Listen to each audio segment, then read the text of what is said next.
So dito kapatid, sa title natin ngayon, Tulong Hango sa Kahirapan, Landas ng Kapahamakan. So, simpleng title lang ito kapatid, pero mabigat na rin ito. No? May kabigatan na rin ito. Kasi yung tulong, no? An aid, no? Ang pagtulong. Kung tulungan ka, ang intensyon sa pagtulong ay pure, no? With no prejudice of helping, no? But based on their concept, why they have to help. Dito natin makikita yung tulong para mahango sa kahirapan, landas ng kapahamakan. Now let us be clear on this line. Planet Earth is truly facing problems. Okay? Ang planet Earth natin ay talagang nakaranas at gumagalaw sa iba't ibang problema na ang problemang ito ay talagang umabot na. Sinabi pa ng Biblia, no, na napag-aralan natin nung nakaraang linggo, when the transgressors are come to the full. Punong-puno na ba? Punong-puno na. Now, with these transgressors, there's always the corresponding effect. So, kita na natin yung planet Earth natin. No, nakikita na natin na we were not able to take care of our nature. Hindi natin napangalagaan ang ating environment. Kaya nga, mayroon talagang panawagan. So, kailangan mabigyan ng solusyon ang problema ng sanlibutan. Kaya honest to goodness yung intensyon. Kaya nga sinasabi lang ng Panginoon na dito rin gagalaw. Kaya nga sinasabi that in the fullness of the transgressor, yun din ang paglabas. Yun din ang timing. Di ba? Yun din ang timing, kapatid. Kasi yun naman ang alam din ni Satanas. Siyempre, saan siya papasok para to his advantage. Di ba? Di nandoon na yung sinasabi ng Biblia sa kanya na I will ascend my throne above the I will be like the Most High. And He is transformed as an angel of light. So therefore, sa problema ng mundo natin ay kamangha-mangha talaga na makikita ikaw na tayo ngayon na binigyan ng kapangyarihan ng banal na espiritu, tayong lahat na nakikita natin ito, kamangha-mangha talaga. Yun ang ginagawa. Kaya nga si John the Revelator, pag binasa mo yung closing experience niya sa mga nakikita niya sa Revelation 17, nang sinabi niya, when I saw the woman drinking the blood of the sons and the blood of the martyrs, I wondered with great admiration. Bumilib talaga siya, kapatid. Kaya ang pagbilib ni John, ganon din yung ating maramdaman. Ganon din, kapatid, ang ating maramdaman. Na we will always, to the sincerity of the reality, we will really appreciate. Kaya nga, yung River Mount at Island, isa lang talaga ang lingwahe nila. By describing, when Christ described His enemy, yung movement ng enemy, sabi ni Kristo, ang kanyang kaaway will destroy God's people, Christ's people, wonderfully. And tapos sinabi din ni Kristo sa Mount of Olives na yung kaaway niya, no, na will do great signs and wonders. No? No? Sinasabi talaga ng Panginoon yun sa island, signs and wonders. Yun ang wonders na yan, ay talagang pag hindi mo nakitaan siya, ay yun talaga ang persecution na silently, no? Silently talaga, kapatid, ay humahatak ng marami sa mga anak ng Diyos. Napag-aralan natin kagabi yun. Kaya nga, nakikita natin na yung solusyon na ginaganap sa sanlibutan, isang solusyon para lang ma-detour yung ating paghanda na tayo'y aalis na sa planet na ito at tutungo na tayo sa tahanan na hinanda ng Panginoon. Pero mayroon tayong nakikita na maganda dito sa literary construction ng Panginoon. From the mount, dinala niya tayo sa river. No? From the mount, dinala niya tayo sa river. no, sa river. Pagdating sa river, balik tayo sa mount, sa Matthew 24:21, Matthew 24:21. Kasi from Matthew 24:21, down na dito, ito na ang mga last stages kasi ipinasok na ng Panginoon dito yung mga parables. Pagdating na sa Matthew 25. Now dito, maintindihan natin na yung engagement sa River Mountain Island ay may naka-structure talaga siya, kapatid. Kaya sinabi ni Kristo yan, at all situations, siya ang nag-engage. Pero dito naman sa ating generation, binigyan din tayo ng Panginoon ng isang kapatid na sa takdang panahon at sa takdang mensahe, ipinagkaloob din niya. Kaya sinabi niya dito, kapatid, sa kanyang sulat sa Education page 91, the book of Revelation in connection with Daniel. So from the book of Revelation, in connection with Daniel, especially demand our study. Especially demands study. So dito natin nakikita yung connectivity. No? Connectivity kasi parehas sila na physical ang engagement. So it forms like a cross at both sides. Then Christ at the center, down here on planet Earth. Then we look up to Christ, who died on the cross. And at the cross, doon natin makita yung grasya niya, kapatid. By His great love to us, His mercy to us. Pero ginagawa ni Satanas, kaya nga pinag-aralan dito na kung paano ni-reveal ng Panginoong Jesucristo yung closing art of war ni Satanas. Kasi yung closing art of war niya, magpakita talaga siya ng great signs and wonder. Matthew 24:24, Daniel 8:24, He shall destroy wonderfully. Tapos sa Revelation 13:13, and He doeth great wonders. The same sense, the same meaning, my friend. So sa kanyang ginagawa ngayon, kapatid, no, binigyan din niya ng magandang konsepto, mind-setting, ang mga anak ng Diyos. Halimbawa, ini-engage niya tayo. Ako naman, lumaki sa ganyang pag-iisip Kasi halos naman lahat tayo ay ganyan ang ating pananaw. Sa ating mga churches, nagdadrama pa nga tayo sa EY na binubugbog ang mga sabanista, dumating yung mga armado. Kaya He engages us of a future physical brutalities. Na yun ang brutalities na yan, yun daw ang test ng ating utmost loyalty to Christ. Galing, ano? Parang totoo, kapatid. Pero when you try to analyze it, kaya nga nagka-mindset ang mga Adventist na saka na lang ako maging tapat, saka na lang ako babalik. Kasi pagdating ng Sandilo, alam ko, matayuan ko yan. Ang puso ko talaga ay Sabado talaga ang tunay. Nagkaroon ng mindsetting ang lahat ng mga Adventist. And it is one of the big factor why bakit mayroon tayong 95% of the Adventists in the church book are not prepared to live. Kasi not prepared to live. Bakit? Kasi walang preparation. Kasi ang kanila, hinihintay pa nila yung Santilo para sila na i-test sila sa persecution na darating. Yun ang karanihang pananaw. So ibig sabihin pala, kapatid, itong ating buhay ngayon ay parang pabanjing-banjing lang.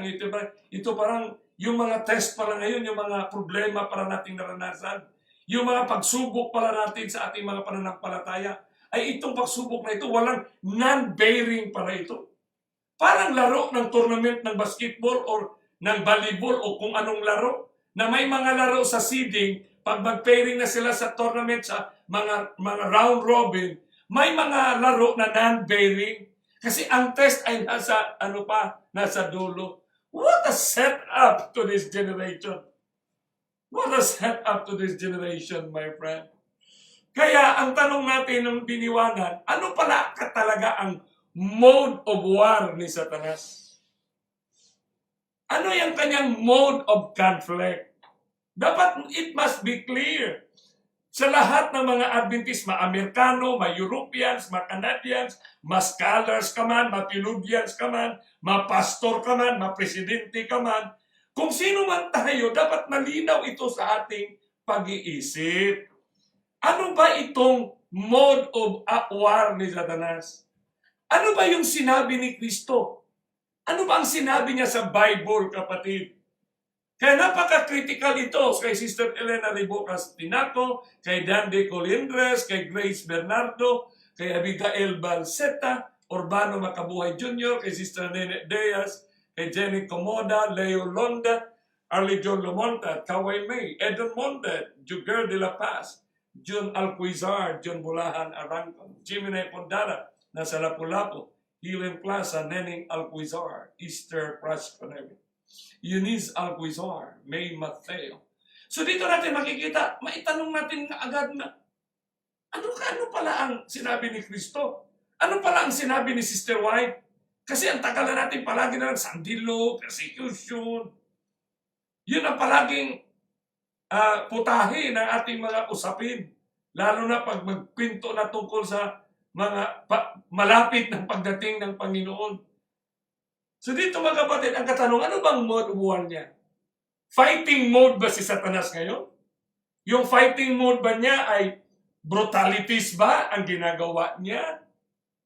Nasa brutalities ba ang kanyang mga plano, kapatid, para ma-deceive niya ang karamihan? Ano yung panahon niya? Sa ating panahon ngayon, ano yung kanyang ginagawa? Nasa fighting mode ba siya? O nasa promoting or helping mode siya, kapatid? Ganda dito, no? Saan kaya siya dito sa dalawa? Ano yung mode niya, kapatid? Nasa fighting mode siya? O nasa promoting or helping mode? Sa napag-aralan natin kagabi, di ba? Nasa helping mode. Nasa promoting mode siya. Kasi wonderful eh.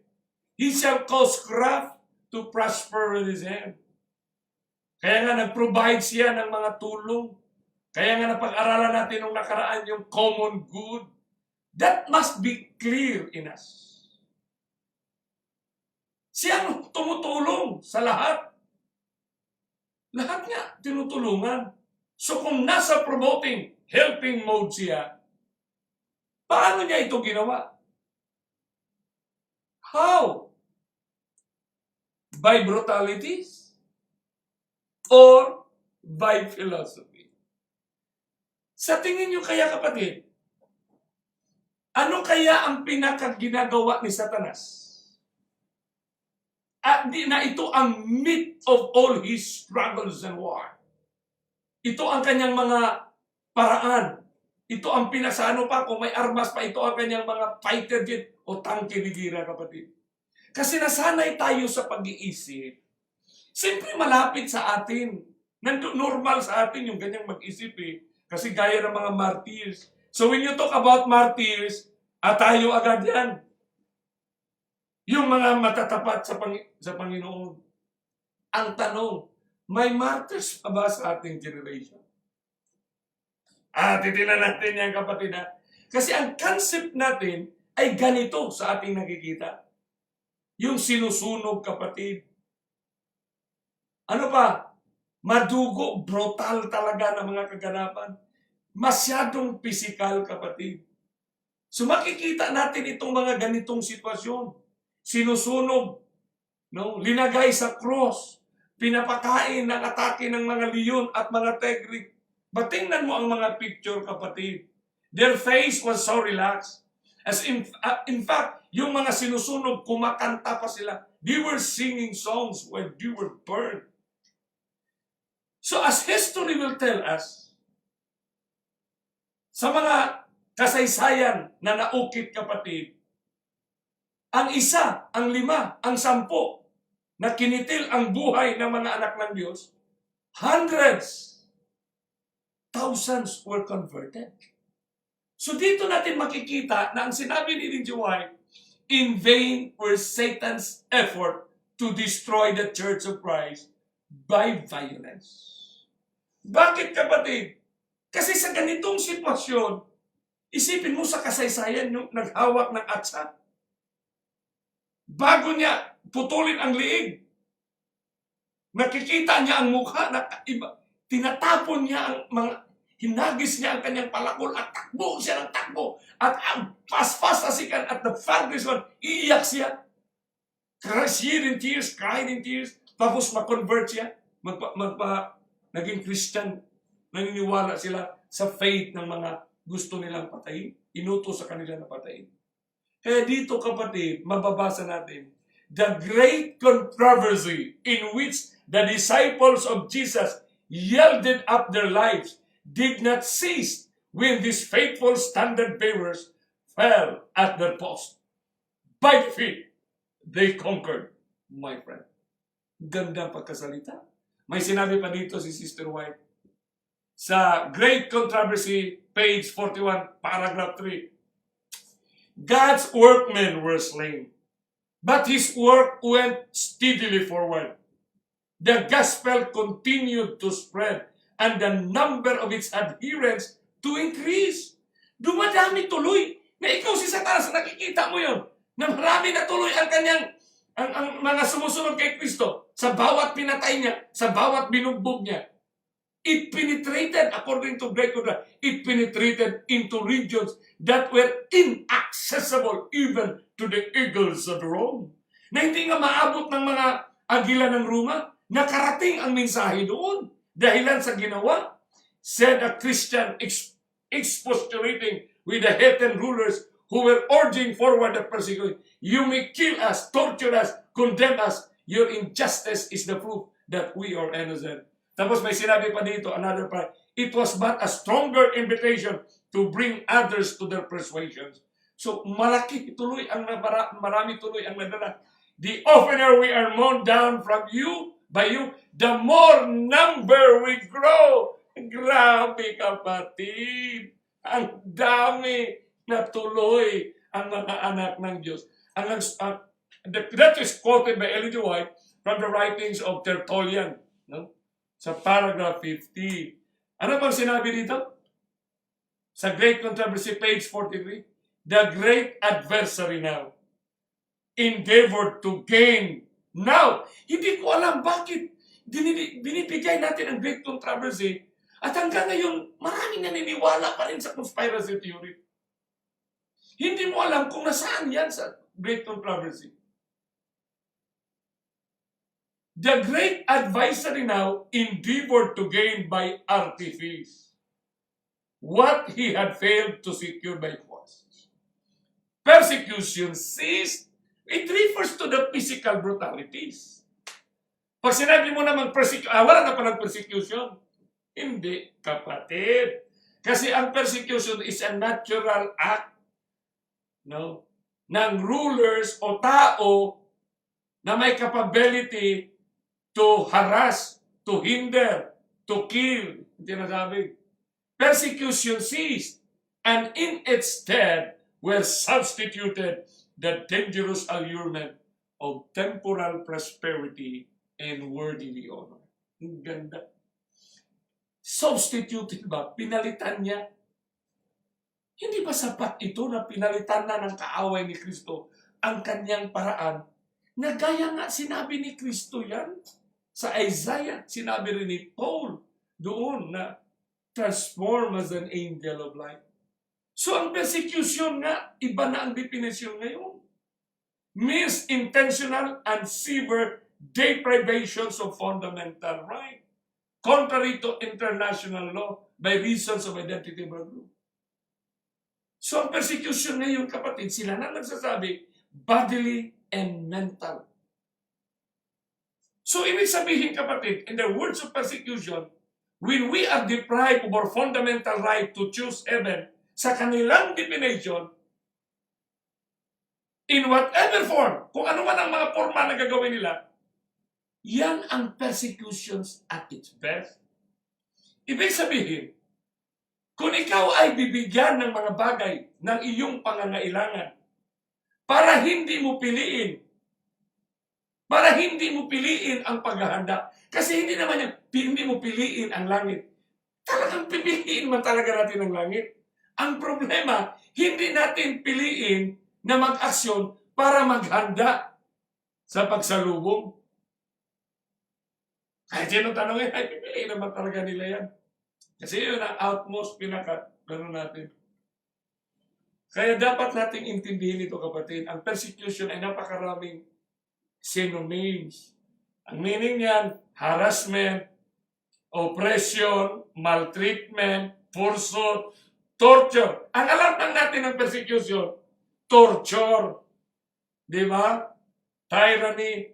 Pero ang ibang meaning ng persecution, harassment, oppression, maltreatment, pursuit. Isipin mo pati ang pursuit, part ng persecution. Yung bibigyan ka, hindi mo tanggapin. Yan. So, yan ang ibig sabihin ng persecution. Pero sa mga words na ito, na ginamit ng definition ng Microsoft Inculturate, saan kaya dito si Satanas na masasabi natin na successful siya? Sa lahat ng mga meaning dyan ng persecution, sa tingin nyo kaya saan siya successful? Sa torture?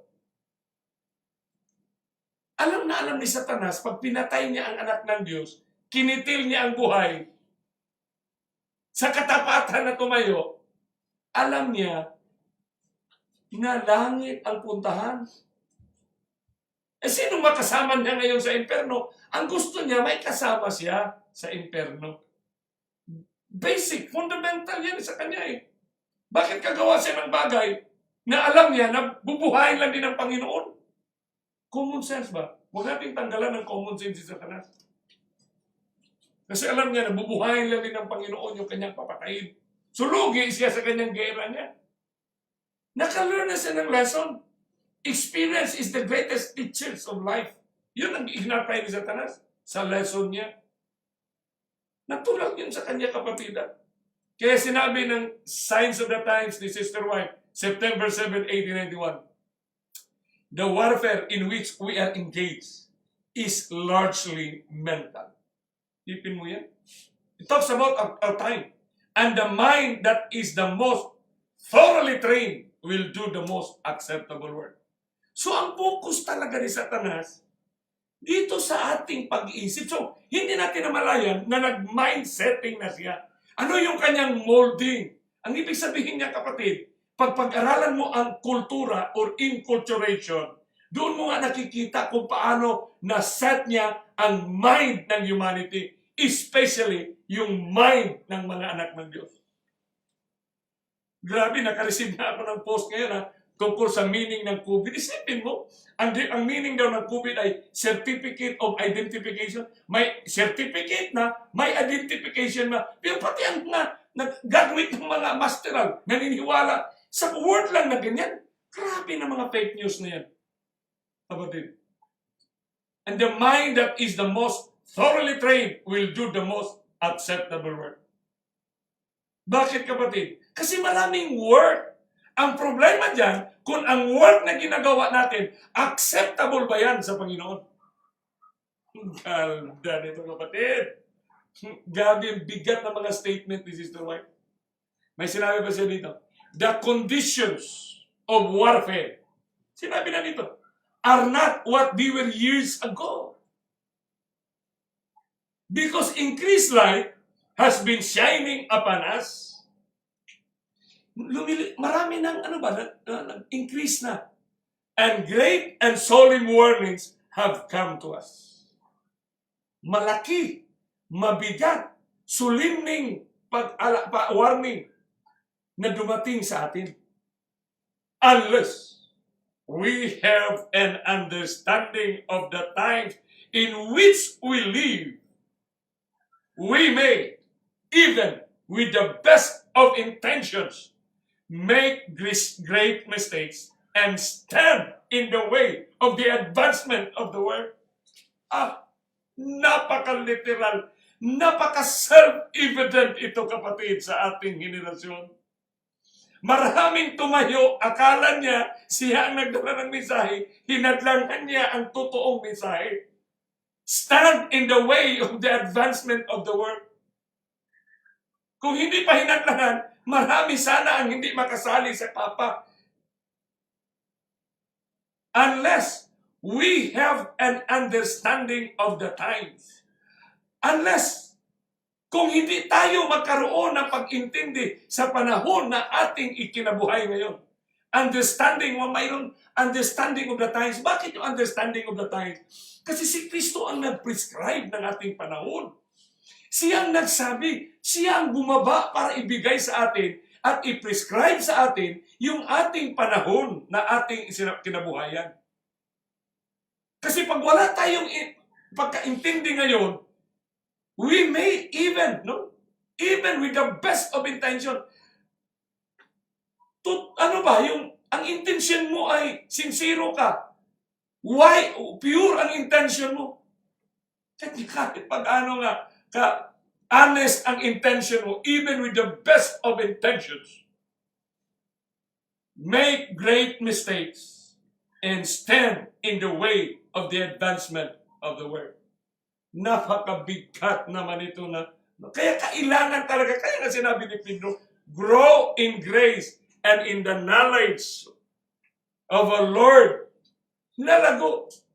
Grabe. Isipin mo, binigyan pa tayo sa 2006 ng growing in Christ, growing in grace.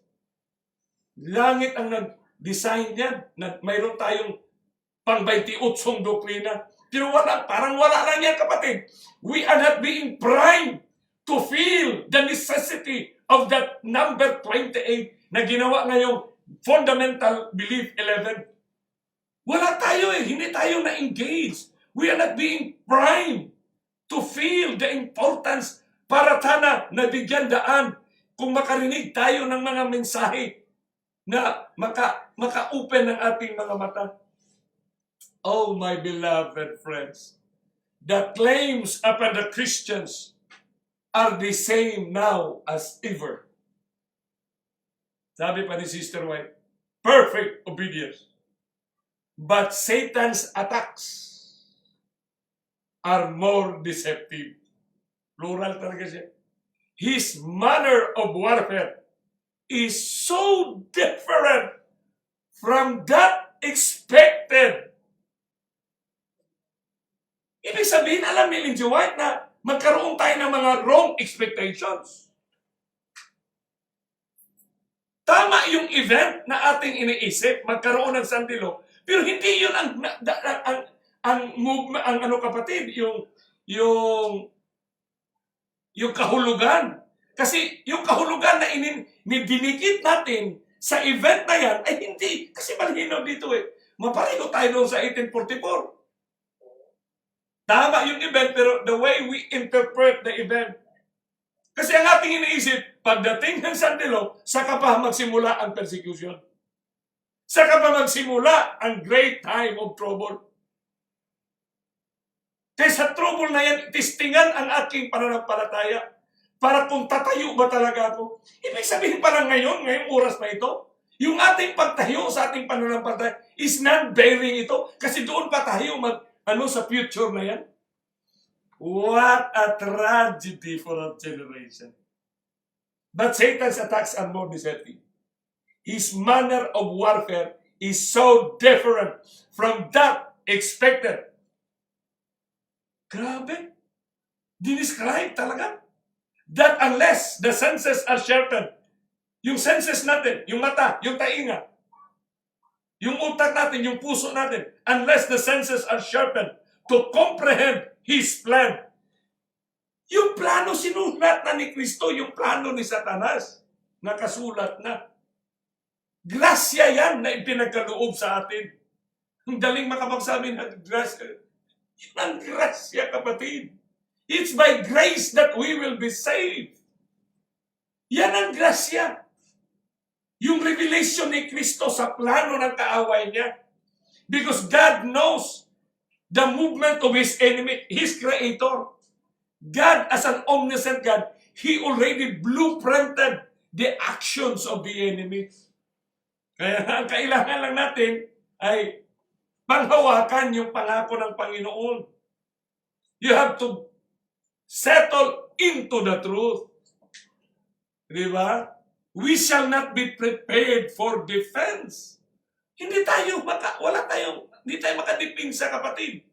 Walang dipinsa tayong masasabi. And that is very true. Kasi anong dinipinsa natin na naakit ang ating mga kapatiran? Anong naidipinsa natin na naakit sa mga conspiracy theory? Naakit sa mga kapa? Naakit sa mga get quick rich na mga movement? Naakit sa mga prosperity movement? We were not able to make a defense. Kaya nga, ang tanong dyan, sino ang liability dito? Sino ang sisihin natin dito sa ating panahon ngayon? Grabe, kapatid. Grabe. So here we are, the statement of Ellen G. White. We shall not be prepared for defense. Wala tayong mairason eh. Pagpasok ng networking, wala tayong mairason kasi akala natin ay okay lang ito. Grabe yung mga guile in the mouth. Grabe ba? Pati ang gobyerno nagsabi, illegal yan. Mga pyramiding schemes. Pero it thrives in our time in the secret recesses of the discussions of people to earn more for their prosperity para daw tulungan ang gawain ng Panginoon. Grabe. Tulungan eh. Tayo nga ang kailangan tulungan ng Panginoon. Grabe, kapatid. Satan has many wily agents who will avail themselves of every means to assault those who vindicate the claims of God's law. God's law. So pag sinabing God's law, kasama na yung thou shalt not covet. Kasama thou shalt not bear false witness. Thou shalt not steal. Kasama na yan. Pinakaw mo ang oras na hindi nasa iyo. You are living on a borrowed time. They may not meet them in open warfare. Hindi open warfare. With arguments. But will work with all their power to press them into difficult places. Mahirapan ka sa sitwasyon to restrict their privileges and liberties. Nandito rin. I-restrict yung privileges and liberties. And to annoy them. Kasi ma-annoy ka eh. Kasi nandyan na sana eh. Tapos nawala pa. Nandito na sana, mamilyonaryo na sana ako in 3 months time. Kaso ano. So ma-annoy siya. And to annoy them in other ways. Grabe ka pa rin. Kaya sinabi dito ni Sister White, the church and the world united. Chapter 21. No? Sa libro na yan. No? Satan then consulted with his angels and they there considered what they had gained. It was true that they had kept some timid souls through fear of death from embracing the truth. But they know that God and angels assisted them. So may promise ang Panginoon na i-assist niya tayo, kapatid, to endure such suffering, and they grow bold and fearless. And when called to yield their own lives, they maintain their faith with such patience and fairness and cause even their mothers to tremble. Ito yung nangyari, kapatid, no? Na sa kasaysayan ng ating planet Earth. Siguro si Satanas, kapatid, dahil nakaramdam na siya, na natalo siya sa kanyang ginagawa. Satan and his angels decided that there was a more successful way to destroy souls. Kaya nga, galit talaga si Satanas ng yung great controversy ay sinulat ng libro na yan. No? The conflict of the ages series. Satan and his angels decided there was a more successful way to destroy souls. And more certain in the end. Alam niya na, sigurado siya. May warning ang Panginoon.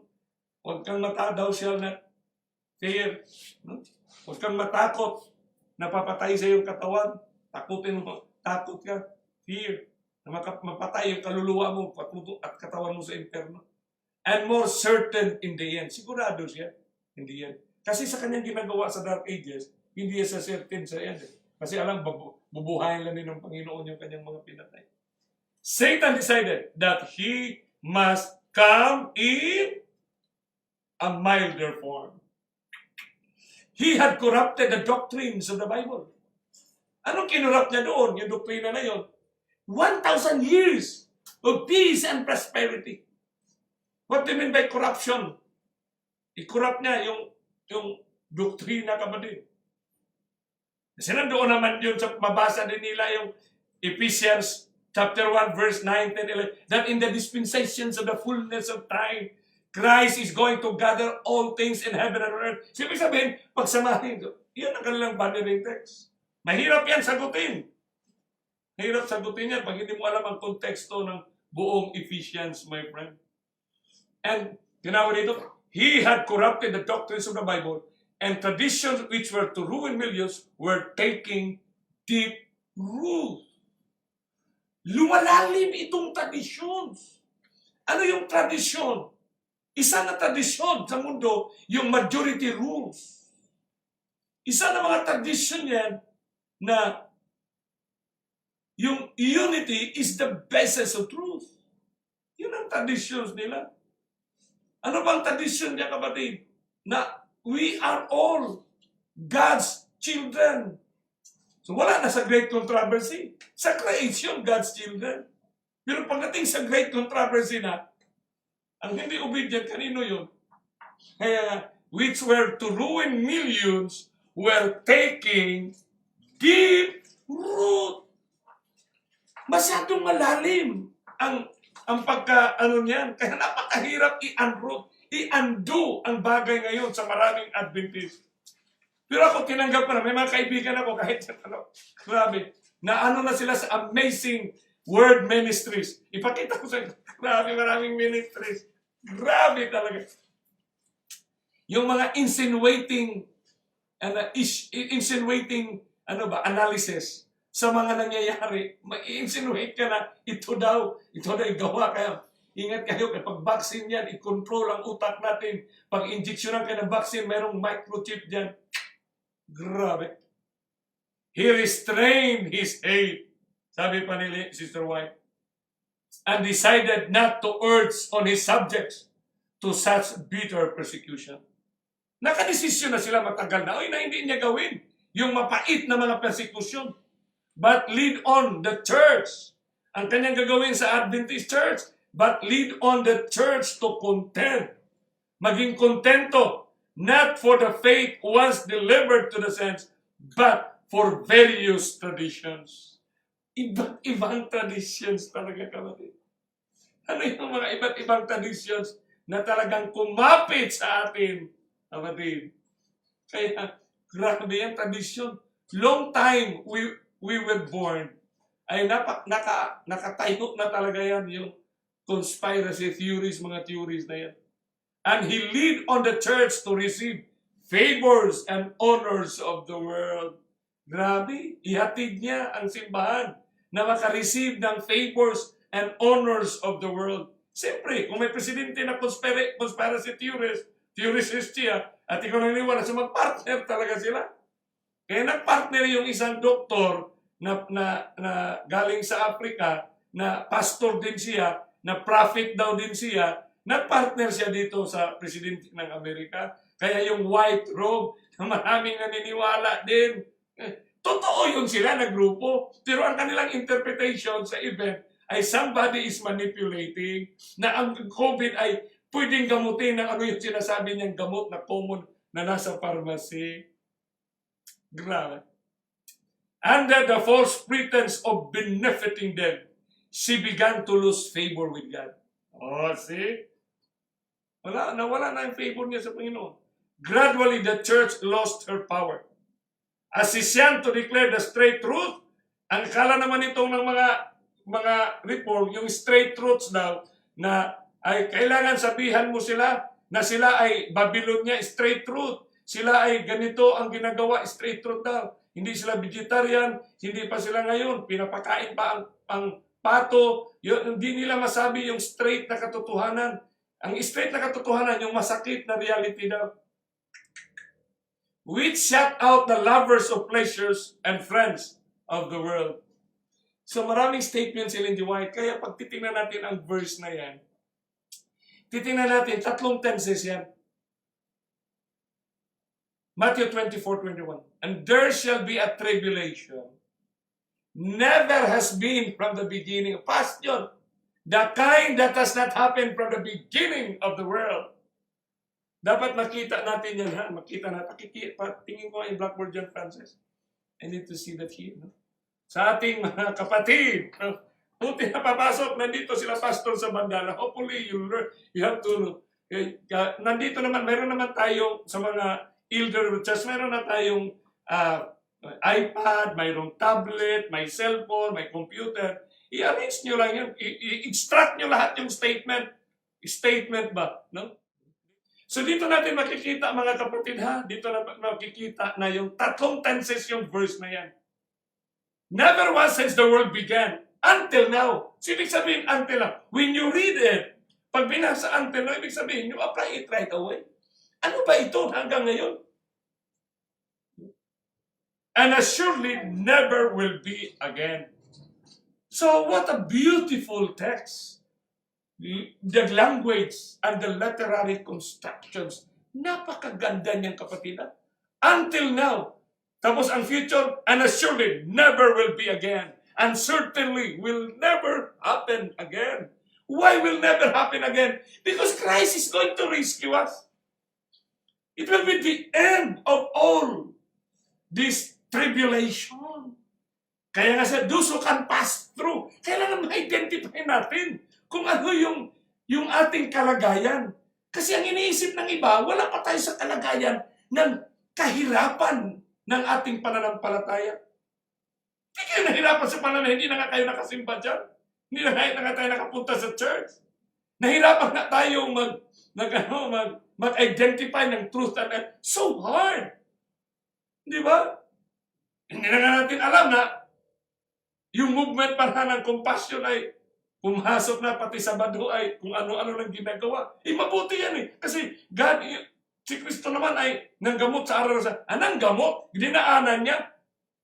Going to church. Nadaanan niya, di ginamot niya. Pero hindi naman siya lumabas para manggamot. It was just on a time. Kaya dito kapatid, paano ginawa ng kaaway? By philosophy. Kasi sa philosophy kapatid, ang ibig sabihin yan, yun ang concept, yun ang teachings. Yun ang pinaka-sintido, yun ang advocacy.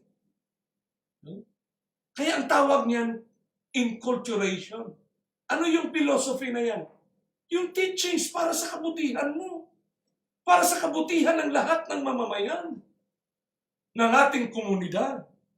Para magkaroon tayo sa barangay ng kapayapaan. Magkaisa na tayo, lahat ng relihiyon. Huwag kayo, hindi na ibig sabihin na isa na lang ang pangalan. Manatili kayo sa Sabadista, manatili kayo Katoliko, pero mag-exchange tayo. Magkaroon tayo ng pagsama-sama. Kasi yun na ang tawag niyan, the new humanity, the new spirituality. Yun na ang ibig sabihin, kapatid. Yun na ang tinatawag nating spiritual formation. Na hindi natin namalayan na yung forma pala, yung resulta pala ng program at activities natin, hinuhulma na pala yung ating buhay, yung spiritualidad natin sa mundo. Pinupurma na pala nila yung ating spiritualidad. Na hindi na kailangan niya na ibautismuhan ka, ibalik ka sa kanila. Hindi na kailangan, manatili kayo dyan. Pero sama-sama na tayo ng mga activities. Sama-sama na rin tayo sa mga chanting. May mga chanting ba? Pati gobyerno, pareho ang radyo, parehas na mga chanting. God is good! All the time. Alam, punta ka doon sa nasunugan. Punta ka doon sa sabi mo, God is good! Sabi mo ka, nakita mo yung lindol, nakita mo yung pagputok ng vulkan eh. Kung hindi mo naintindihan ay judgment yan. Mga judgment na yan, sinasabi ng Biblia. Paano mo sabing God is good all the time? Hindi na ako makahinga. Kasi yun ang concept ng 1,000 years of peace and prosperity. Pero it gets into, kasi nakaprophesy din na talagang yun ang papasok sa mga simbahan. Kaya compromise talaga. Yan ang tawag na Laodicea. Mainit-init, malamig-lamig. Grabe. Spiritualized, man-made formation. Kung hindi sinabi lang ng Biblia na gano'n, huwag mo nang dugtungan. Huwag na nating dugtungan, kapatid. So, sa ating generation, yung philosophy ay napaka-makapangyarihang movement siya. Kasi ang movement ng philosophy, ng teachings na yan, maka-apekto sa marriage, maka-apekto sa rest sa Sabbath, makaapekto sa health, makaapekto sa work, makaapekto sa ministry, makaapekto sa salvation. And all these teachings, in all this, nasisira talaga. Yung ka-prinsipyo ng Panginoon na ipinagkaloob sa atin sa philosophy ng mundo.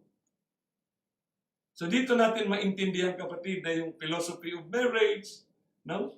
Iba na ngayon, kapatid, Pero although nakahula na siya dyan, no? Ano sinabi ni Kristo sa Mount of Olives? No? So as in the days of Noah, people thinking marrying and giving in marriage, giving in ba? By their own volition, hiwalay na tayo.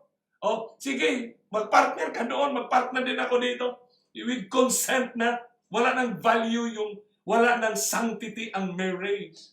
Sa marriage nga ngayon, kung palagi tayo nag-away, hindi tayo makarating sa langit. So ang importante, maghiwalay tayo, makakita tayo ng ibang partner, then we can move on. Move on nga, ang move on nila, away na rin sa kabila, away na rin sa kabila. Ay talagang puro na lang away ang hantungan, kapatid. Because that is the disregard of God's law. Philosophy of rest. Ano ang filosofiya ng rest ngayon sa Sabbath ng mundo? Ang importante ngayon na may Sabado sila. Pero hindi nila nakikita yung sanctity, yung blessedness of the Sabbath. Isipin mo, sa araw ng Sabado, mag-bloodletting ang mga simbahan. What a tragedy for our generation. What a tragedy. Kasi hindi daw tayo makapag-donate kung hindi Sabado, kasi yung Sabado lang ang may panahon ang mga Adventist. And that's the most dangerous reasoning. Nag-give in ka sa movement, binigay mo.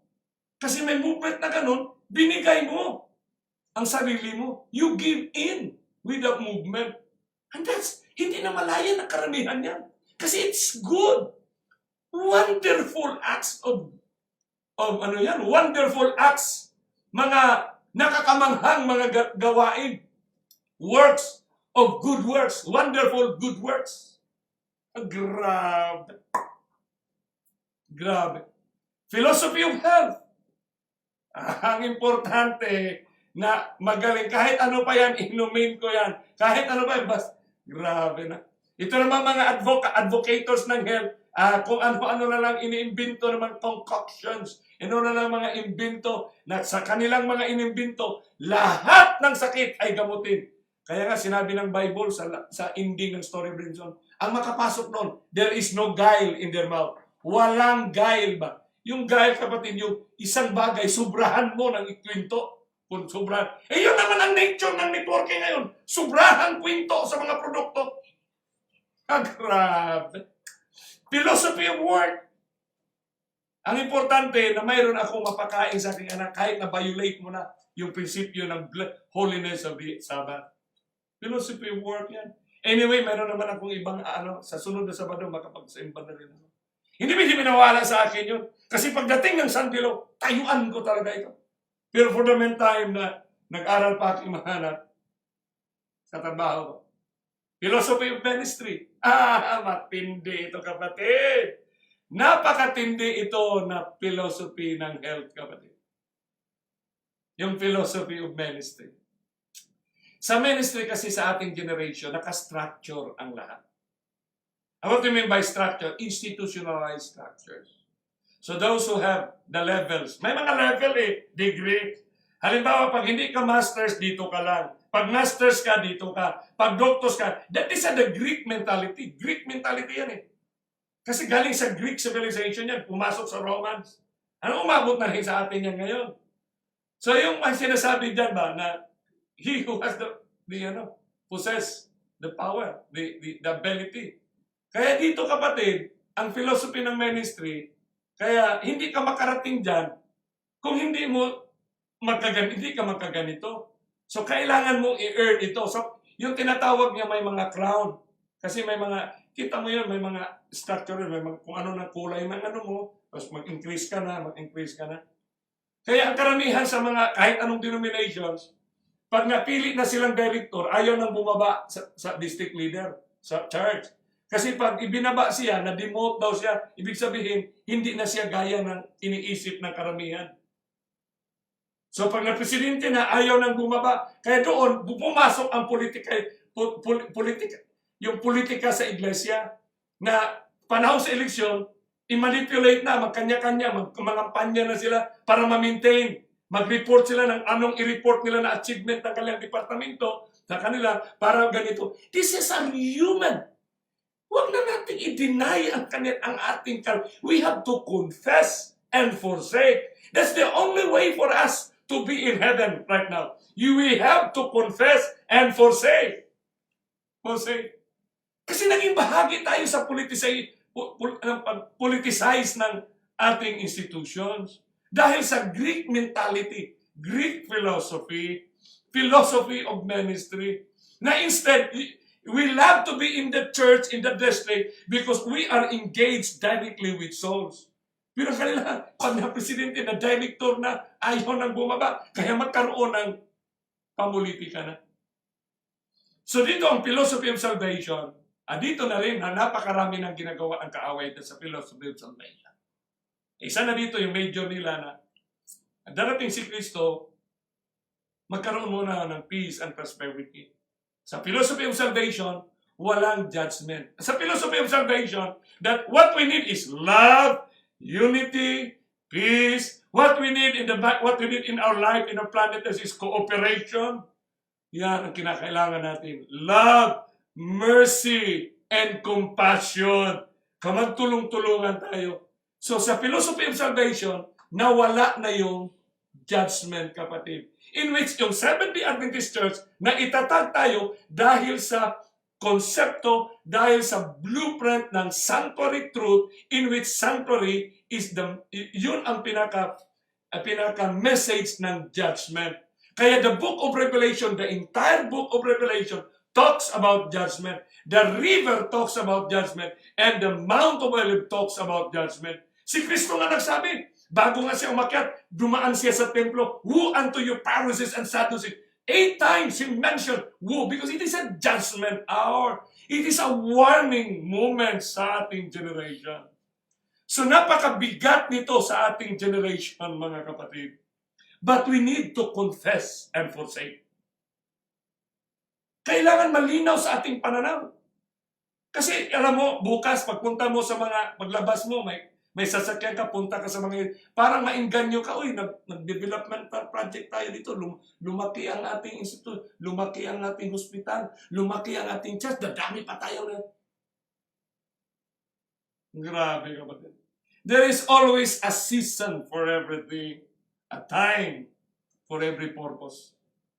So when we are believer of the Bible, as the Bible has its own movement and it's correspondent with time, my friend. We are time. Inurasan tayo, kapatid, by God. May oras. Huwag nating ilagay sa ating oras yung oras ng Panginoon. And that is the usual na nangyari sa ating generations.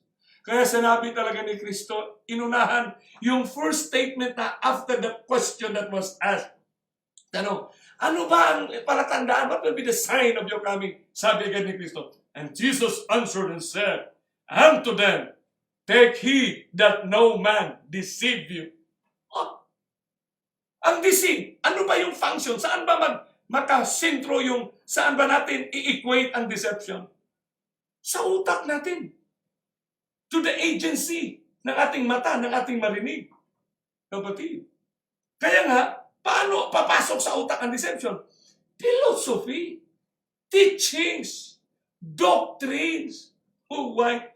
All these are just simple philosophy. Philosophy is the science. The science that describes our belief of who we are.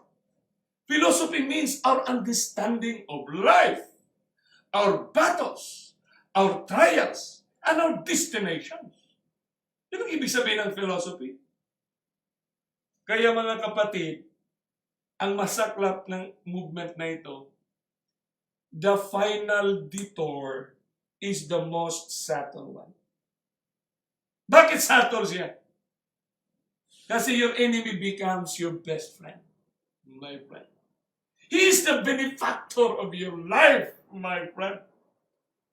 He will provide everything. He will do everything for us to be with Him, to be with His teachings, to be with His program, to be with His project. Ano ang project ng kaaway ni Kristo? Pagandahin pa niya ang mundo. Padamihin pa niya ang mga simbahan ng Sabadista. Ellen G. White is very clear on this line. Christians who profess Christians over time. Di ba? Binasa natin yan. Nag-isip sila na mag-progress pa ang iglesia. What is important in the story of redemption? Right now, yung mga anak niya, tayo mismo, kapatid. You and your family is the most important in this movement of Christ's closing prescription. The final detour is a subtle one because the most important questions to be answered by our life na kailangan ma-manifest natin ito ngayon na hindi tayo makabear ng false witnessing, baka parihas lang tayo ng ating karamihan. Ang tanong, are we really pilgrims or permanent residents of this planet? Remember, our residency on this planet Earth has to be interspaced with 1,000 years. Kasi baguhin pa ito ng langit ang mundong ito. Yan ang purpose niya tayo. Kukunin niya tayo, pupuntahan niya tayo. So are we really pilgrims or permanent residents of this planet Earth? Ako'y natutuwa, kapatid, na marami sa inyo ay talagang wala ng lasa. I had a friend in New York na she lives in a big, big house. Napaka-extraordinaryong bahay. Sipin mo, 3 o 4 ang sala niya na malalaki. Sipin mo, yung sala lang niya na 3 na. Sa napakalaking bahay, kapatid. Ang kanyang mga gamit, mga signature, mga branded by the 100,000s. Ang sasakyan niya ay mga luxury car. Mga gamit niya. And yet, she was moved by the Holy Spirit na all things are vanity. Walang halaga sa kanya ang mga bagay, kapatid. Because he longs to be in heaven. Gusto niya ang langit, kapatid. Pero sa iba, gusto bang ambisyonin na magkaroon ng ganyang klaseng? Itong mga tao na nandoon na, talagang naramdaman nila, huh? That's why I challenge that sister na you have to give your testimony for others to know that Christ is coming. So, I challenge her to make a video and share. No? Talagang sa ating generation, gumagalaw talaga ang Holy Spirit. Right now, kayo dyan na nanonood na hindi lang dropping by, but watch. Kailangan yung manood, kailangan yung intindihin ang mga kaganapan. Understanding the times that we are living is a grace, is a blessing from God na nagkaroon tayo ng ganitong connection, kapatid. So kailangan tayong magpasalamat sa Panginoon. Sapagkat ang real essence, issues, ang pinakatotoong issues, pinakatotoong essence ba? Yung the real things of life, of this cosmic war, is not about killing. Hindi about killing na hinihintay natin, patayin kami.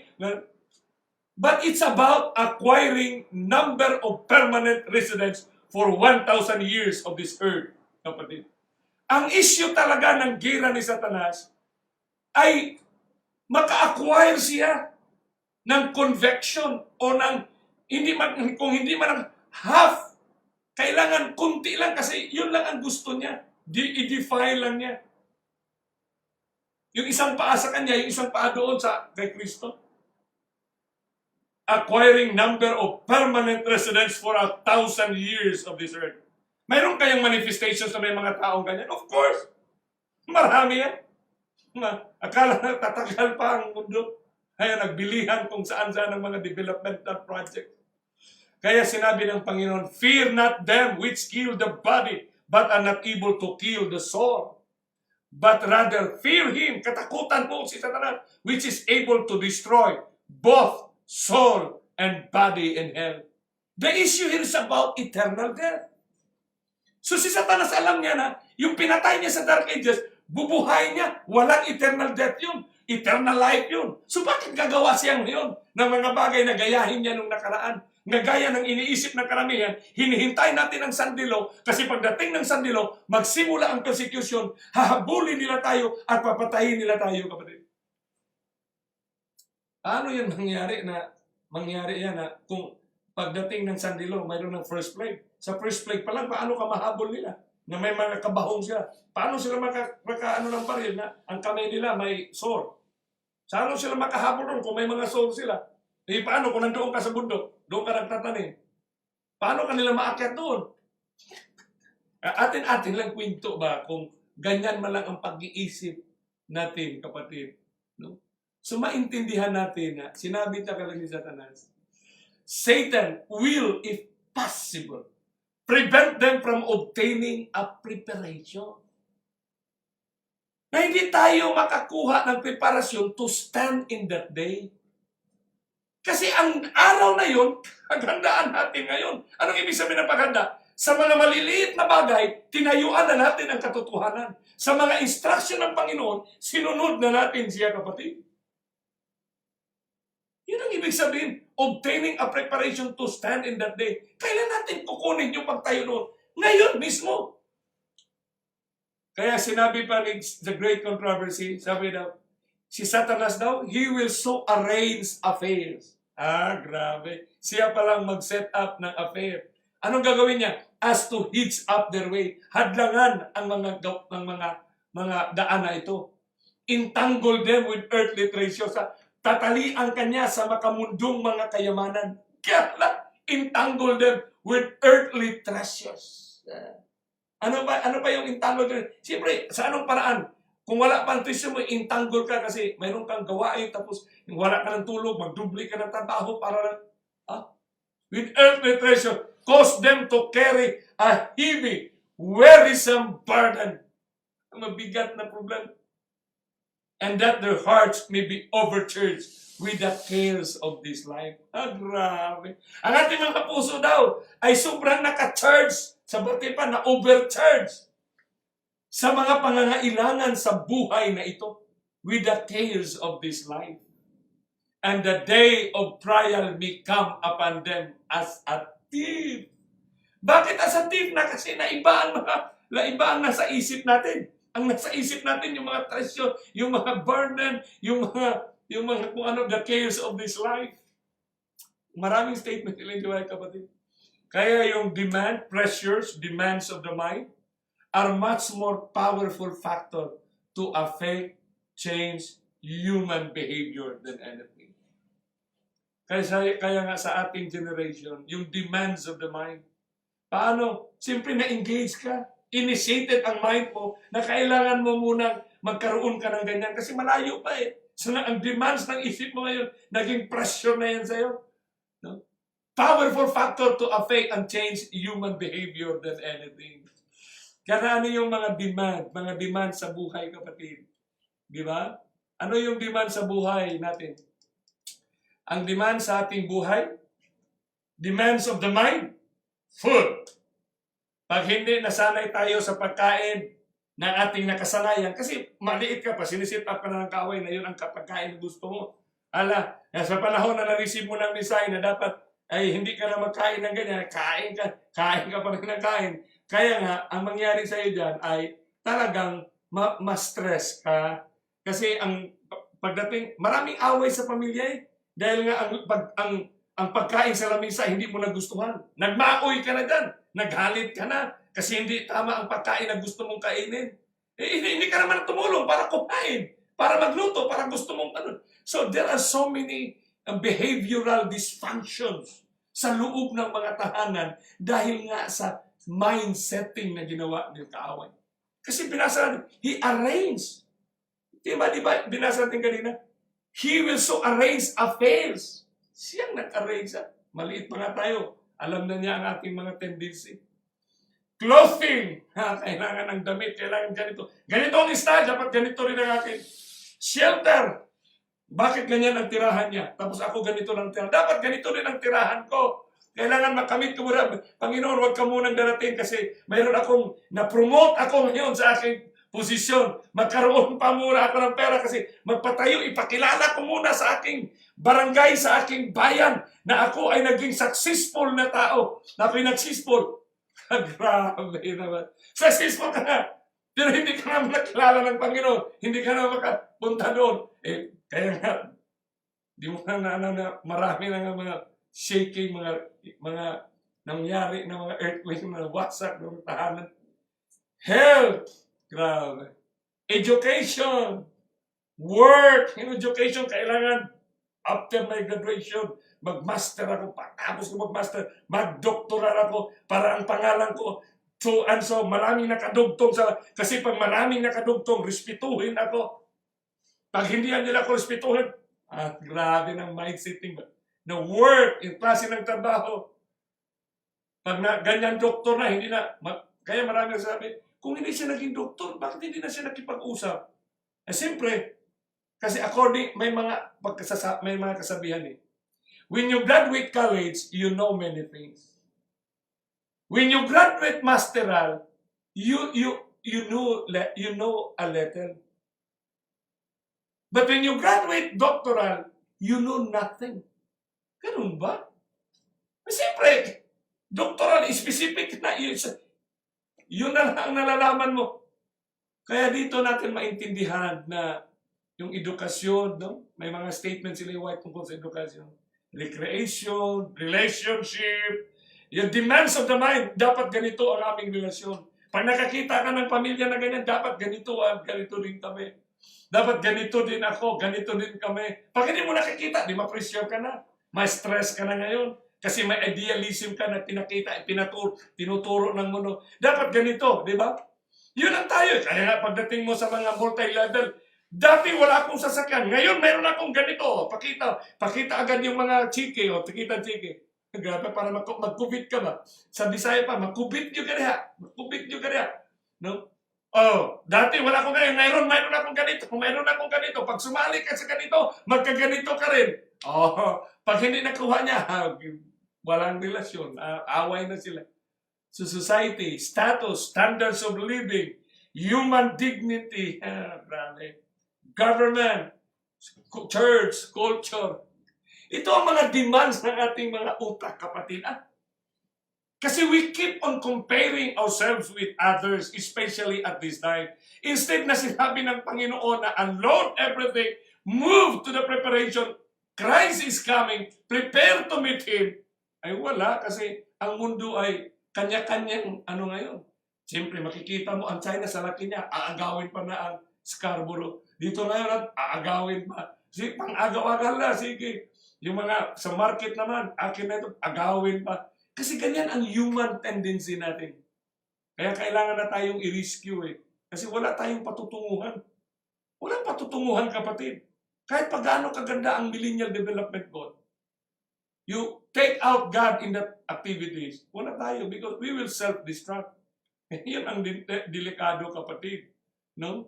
Yun ang napaka-dangerous. May sinabi si sister natin na yung demands of the mind, kasi demand of prosperity is a principle officiated by the world today. Kapatid, no? Ang demand ba ng prosperidad is a principle officiated by the world today. Kaya ang persecution is a development of a principle. Sinabi ni Sister White, persecution is the development of a principle. Lalo na pinadaanan sa Bible ang kanilang mga officiated by the world today, my friend. The light, fundamentals of Christian education, page 533. The light has been given me. The light has been given me. The tremendous pressures will be brought upon every Seventh-day Adventist with whom the world can get into close connection. Pag sinabing tremendous pressures, sobra na talagang trouble yan. Yung lingwahe. So we need to fit in kung ano ang dynamics of the truth. The light has been given me, the tremendous pressure will be brought upon every 7 days. With whom? Ano yun? With whom the world can get into close connections, my friend. And sinabi dito na mabigat din, for thousands of years, Satan has been experimenting upon the properties of the human mind. Letters 244, 1907. No? MM111. No, mind, character, and personality, page 18, paragraph 1. For thousands of years, Satan has been experimenting upon the properties. Inexperimentuhan ni Satanas pala yung ating utak. Ibig sabihin, talagang pinag-aralan niya ng maigi yan. And he has learned to know it well. Grabe. Statement ito ni Sister White, ha? Talagang, you need to go to get into the statement. He learned to know it well. Huwag natin i-underestimate si Satanas. Because when we underestimate Ellen G. White. By his subtle workings in his last days, yung mga subtle niya, tahimik, napakaano niya, na gawain, workings in his last days. He is linking, kinunikta niya the human mind with his own. Grabe. Kinunikta niya yung mind niya with his own. Yung utak natin sa kanyang utak. Ano yung mga utak natin? Siyempre, alam niyo ba yung utak ni Satanas? Nag-demand siya sa langit. Kaya nga yun, di ba nag-demand siya? So yung demand na pag-iisip, demand, linking the human mind with his own, imbuing it with his thoughts.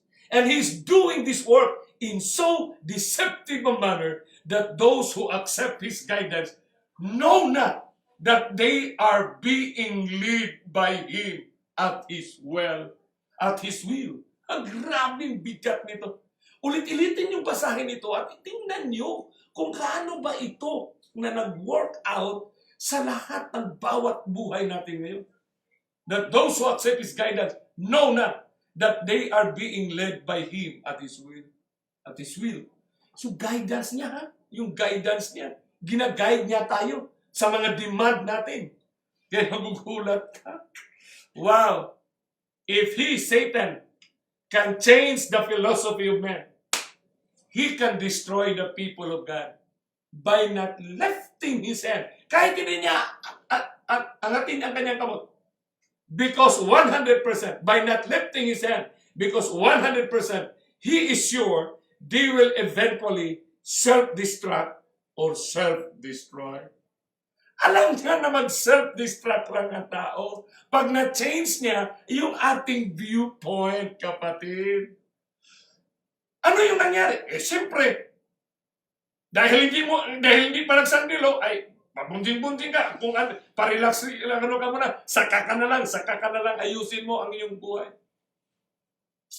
At saka, walang problema doon kasi sa panahon ng simpa, hindi masyadong sino, hindi pa kayo. At importante sa akin sa Badistano, tandaan nyo kapatid, the Israelites, Sabbath keepers, but they were destroyed. Hindi were destroyed. Kaya nawala sa kanila ang covenant. So ngayong gabi kapatid, Satan ang kanyang ginagawa. Sinustain niya ang ating belief. Sustain our belief of future persecution. We grew up this way, my friend. Kahit saan kayong lugar ngayon, kahit anong bansa, ma-Amerika, ma-Canada, ma-Europe, as Adventists, we've been grown up to believe na future pa ang persecution. Pero pag binasa pa natin, nakalimutan natin na yung wonderful acts. He shall destroy and by peace. Wala, hindi nga namin dinidiscuss yan. Suspend our understanding. Sinususpindi niya yung ating pag-intindi that we are now being persecuted or stressed. Kaya minsan nga, hindi natin nakikita na yung stress conditions ng ating buhay, yan na pala ang greatest persecution. Yun na pala ang great trouble na ginawa ni Satanas sa buhay natin. Masyadong limited, narrow-minded yung ating great trouble, kapatid. Anong purpose niya na nasustain niya ang belief natin of future persecution? Sinuspend niya yung ating understanding that we are now being persecuted or stressed. Inuman ko ito ng tubig.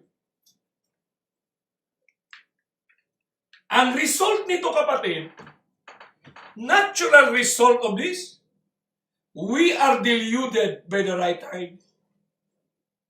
Na-delude tayo sa tamang oras. Urgency is set aside. Hindi urgent ang ating buhay. Walang urgency na tayo isasalubong. The results, we are unprepared. This is the present context, reality context of the 5 foolish virgins. Siguro magtanong tayo, ano kayang nakapapag 5? Because they were not have oil. What is the oil? The Holy Spirit. What is in the Holy Spirit? His word, His instructions to us. Get into the movement, my beloved friends. Nawala sa atin yung denying Christ's closing prescription and instructions. Hindi tayo kumapit doon. Yung bigat, isipin mo, siya mismo bumaba. Yung sinasabi ko sa aking mga kaibigan, siya mismo bumaba. Masakit man sabihin na, brother, walang ibang mensahe. Yung mga mensahe natin, ay tagal na, copy and paste na yan. Kailangan we are the salt and the light of the world. The world is confused. The world has nowhere to go. Now we are the light. Ano yung liwanag? Because Christ is connected. He's coming. He is the light. We have to connect their minds to the light, the Christ who is coming. Kaya mga kapatid, ang naging resulta ngayon, kaya kailangan natin maintindihan na ang present truth natin, Christ is moving right now. We hear the footsteps of His coming. Our eternity is not determined by the past, nor by the future. Ang ating eternity, pagdating, tayuan ko yung no! But it is defined and determined by the present now. Kung ano tayo ngayon, kapatid. Nabubuhay ba tayo na na-witness natin na parating na ang Panginoon? Ni-witness ba natin na narinig natin mismo ang tinig ng kanyang mga hakbang? Ano yung hakbang niya? Yung mga lindol, yung mga calamities, famines, and pestilences in diverse places. Ano yun? Yan ang wrath of the Lamb. Yan ang mga droplets of the plague. Yan ang mga movements of His coming. Kaya ngayong gabi, kapatid, tama talaga sabihin ni David na, come now and let us reason together. Set the Lord. Set the Lord, mga kapatid. Romans 12:2. Be not conformed to this world, but be ye transformed. Kasi generic yan ang movement eh. Ganon din yan ang application sa and be ye transformed by the renewing of your mind, that you may prove what is that good and acceptable and perfect will of God. Perfect will of God, mga kapatid. Tatlo lang yan, kapatid. Sa Romans 12:2. Let us reason together. Good, acceptable, and perfect will of God. May mga bagay na talagang good. Good talaga yan. Pero ang tanong natin, is it the perfect will of God? Pasado tayo na mabuting gawain yan. Mga good works na yan. Talagang mabuting gawain yan. Acceptable kaya ito? Acceptable talaga yan ng mga tao sa mata natin. Ang tanong niya, yan ba ang perfect will of God sa panahon natin ngayon? Because time is the essence right now. There is always a season for everything. And for a purpose, my friend. Kaya sinasabi dito sa ating pagtapos, revival signifies a renewal of spiritual life. A quickening of the powers of the mind and heart. I-quicken natin yung powers of the mind. Ano yung mind natin? Intended. And heart. And a resurrection from spiritual death. I would congratulate all of you right now watching in this presentation. Just believe it that you are being revived by the Holy Spirit right now. It's not by accident that you have come into this radical reconnection program in the Facebook. It's not by accident. It's not simply because of his natural. No, it is God's divine direction, the movement of the Holy Spirit. Kaya sinabi dito, Reformation signifies a reorganization, a change in ideas and theories. Baguhin natin na yan, kapatid. Habits and practices. Yung habit natin na tayo ang naging ahinti sa pag-post, pag-share ng mga conspiracy theories na yan, kapatid. Kailangan tayo mag-reform, kapatid. Tatlo lang yan, kapatid, di ba? Change in idea, reorganization. Anong reorganize natin? Yung priorities natin ngayon. Iba na ang priorities nung nakaraan kaysa ngayon. Kasi apocalyptic na nating generation. We have to reorganize.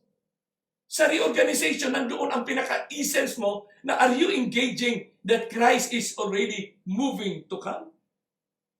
Kung ikaw ay presidente ng isang university, na-develop mo ba na ang lahat kayo dyan ay you are moving, you are engaging students, faculty, and staff, that Christ is moving, na ang lahat ng ito, footsteps of an approaching God. Reorganize. A change in ideas. Bakit sinabi yung ang Reformation? Kung wala sana tayong mga ganito, wala sanang statement na ganyan.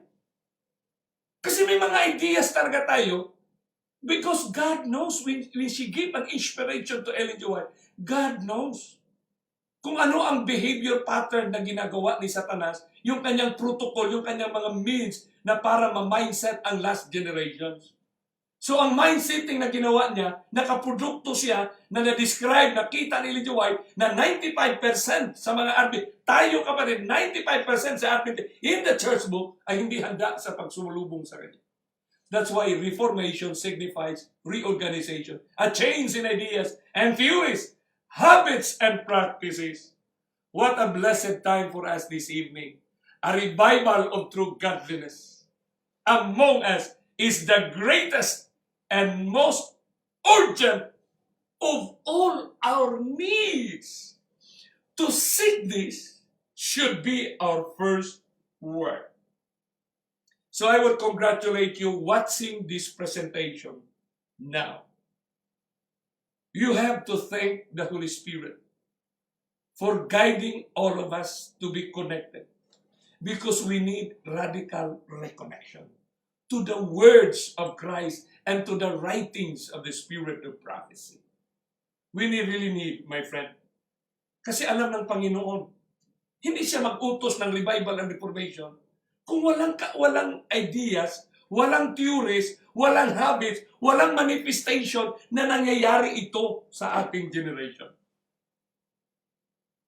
Kasi when you talk idea, anong ideas yun? Anong theories yun? Anong habits? Anong practices? Because realizing na we've been engaged by the enemy. But the good news for us this evening, the grace of God is more abundance for our redemption. The power of His grace is so enduring for us. Kaya nga, pasalamatan natin ang Panginoon na naabot natin ang ganito. But I would like to remind you, because tomorrow is another topic. But I would like to remind you, sa lahat ng nanonood nito ngayon, at sa lahat ng makikita at makinig ang mensahe, after you listen to this one, if you will not pray for the Holy Spirit to sustain that conviction, matupad din sinasabi ng kaaway na He will snatch. Remember the science of our human nature? After 24 hours, we forget almost 60% of what you're learning right now. The next 72 hours, you will forget everything. But because of the Holy Spirit, na kailangan tayong kumapit sa Kanya continually. Kaya nga sinabi, pray without ceasing. Because the content of our life ay madali nating makalimutan ang mga mabubuting mga instruction ng Panginoon. But simply connecting to Him, reconnecting to Him, radically, by the power of the Holy Spirit, we will be set prepared to meet Him at the clouds. Shall we bow our heads for prayer? Great God, loving Father in heaven, we thank you so much for the time that you have spent with us. Salamat, Panginoon, sa pagkakataong na sa mga mensahe, sa mga pag-aaral na aming ginagawa, sa mga nasulat na sa Biblia, sa napakalinaw mong preskripsyon sa galaw ng gera at sa galaw ng iyong kaaway, that He will destroy wonderfully with wonders. And thank you, Lord Holy Spirit, for making us equipped and see the movement. But what is paramount na aming nakikita at narinig ng iyong dakilang pag-ibig ay namumutawi sa bawat isa sa amin ngayon, na aming nakikita ang mga kaganapan, galaw at kilusan ng pagdating ni Kristo. I pray, Heavenly Father, that you will bless all those who are online. Give us dreams and visions. Continually guide our thoughts. Sustain us 24 hours a day, 7 days a week, in this critical, crucial hour in the story of redemption. Thank you for that grace that you have bestowed to each and every one of us. The healing of your words from this time on till we meet you at the clouds of heaven. Help us, prepare us tomorrow as we continue to listen to your words. In Christ's name we pray. Amen.